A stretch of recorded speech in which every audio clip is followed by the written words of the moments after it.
Bill Gates, Arnold Schwarzenegger, Andrew Tate, Benjamin Franklin, Adolf. I'm just joking. What do they all have in common? They all play chess. So why do so many successful entrepreneurs play chess? And today's video, we're going to be looking at a chess game of a high level, like top 1% top tier entrepreneur who we all know. Try guess who it is. It is Levy Rozman. Levy Rozman literally gets like 1 million views on every single video, and he uploads every single day. He hasn't missed an upload in like 2 years, I think.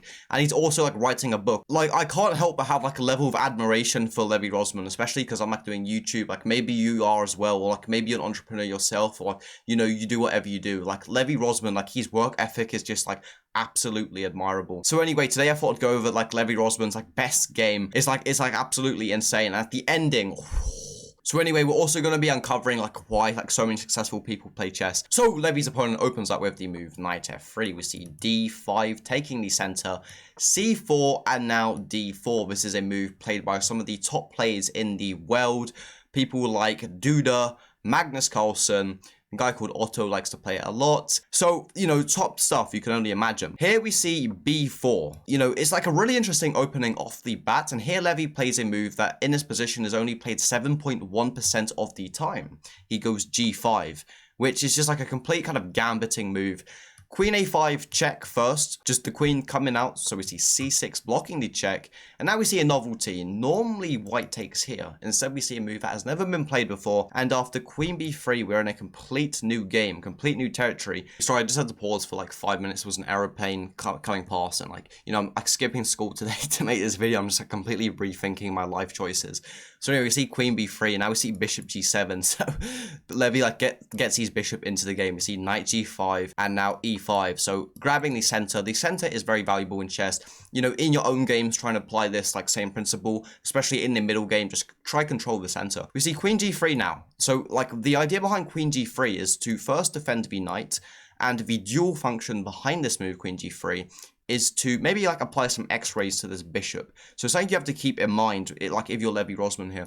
So we see queen e7 and now knight e4. Like I said, there is an attack on this bishop. We see king f8 just defending this, and now b5. This is kind of a distraction. Like the real idea is to get this bishop out. So instead of taking here, we see knight d7. We see an exchange, take, and now bishop a3. So c5, just blocking it. I mean, you can't allow that. So Levy kind of has the forward moving arrow here. As you see, if you ever play like Minecraft, go kill those skeletons to get those arrows. Bro, another aeroplane. I'm genuinely considering just filing a lawsuit against Boeing at this point. So we see, anyway, c5, we see queen f3 with a threat of maybe, like, if this knight moves, like, maybe you can, like, win this rook. So bishop b7, very nice move, very important move, getting this bishop online. I like to say the bishops are almost like snipers in chess. If you ever play, like, Call of Duty or, you know, like, I don't think GTA has snipers. Maybe some GTA nerds gonna correct me. But, like, snipers and, like, bishops, they're kind of, like, the same thing. And now we see the move e3. And now knight g to f6, and now bishop d3. There is like there's a dual attack here, so you have to defend it twice as well. If your piece is under attack twice, you have to at least defend it twice, or like have like some like secret like tactic up your sleeve, like to let it go. That's just like, you know, basic stuff of chess. So after bishop d3, we see rook a to c8, just defending this pawn. Because this knight and this queen, like notice how this knight and this queen like defended to this, like they're kind of also, they're almost like, tied to this pawn. So rook c8 just alleviating Levy like a bit of like free will here. We see castles and now h5. Like Levy's opponent, like the GM, has castled his king. You know, like if you're looking at Levy's king, you're thinking like, what on earth is going on? So after h5, this pawn is coming up trying to attack the king. That's the point of the move h5. And it also has like a secret other meaning. We see queen f5 just getting out of the pin, and now rook h6. So like this rook is doing nothing on h8, so why not bring it into the fire? Oh, pardon me. I haven't even eaten today, I've been fasting. I have to fast for these videos so like I've got my full brain power. We see f3 now, just defending this knight, and now rook c6. By the way, this move rook c6 is like complete master stuff. Like this move kind of like stunned me at first. Like I was just like when I was looking at this game, so like debating if I should make a YouTube video on it. Like I was looking at this move rook c6 for like hours, just thinking, what on earth does it do? And you can try like work out what the idea of this move is. So the idea that Levy had in mind was to alleviate this c8 square for this bishop. Really nice stuff. Like think about that in like a real life scenario. Like sometimes you got like move something in your life just to make something else come through. Like you you can probably like think of like a situation that like that applies to your life right now. Like maybe I've like triggered like some really dark memories of yours. So anyway, rook c6. So by the way, Levy's opponent is up one pawn, but his queen is quite low on squares. Like Levy's got nice compensation here, and like the evaluation would say so as well. So after queen h3, now we see h4 just cutting off the escape square. Like imagine like you're hunting, let's say like you're hunting like a rhino. I don't know who hunts rhinos.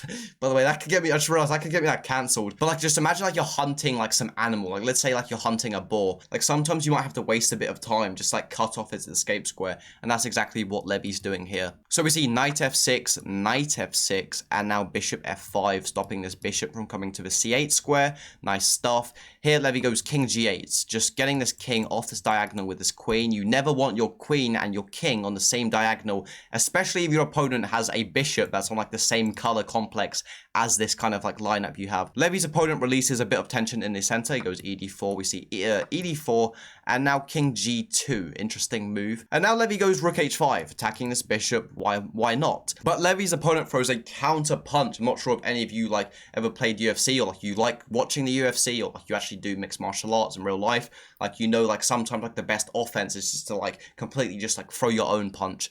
So like, that's what Levy's opponent kind of does here with rook e1. So attacking this queen, so the queen slides up, queen d6, and now d3. Like a bit of a weird move, like d3, like really? But the idea is quite actually nice, because after, well, it's not, I say it's nice, but it's a losing idea. After bishop h6, threatening to come in here and just completely like cut off this king. Like this would be like a severe move.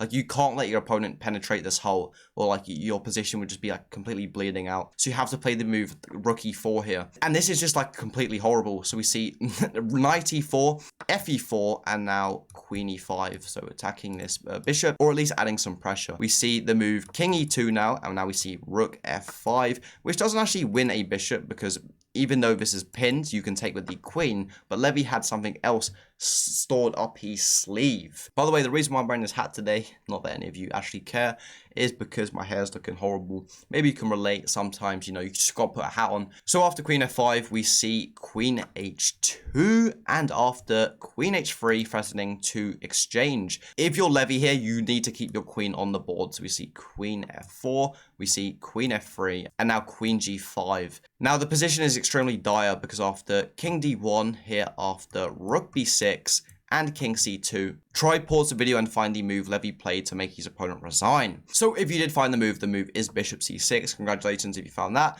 The reason is because you're threatening this, like, let me just show you like a quick, like king d1 is actually forced, but the idea is like this, and like, you know, you can't take because of checkmate.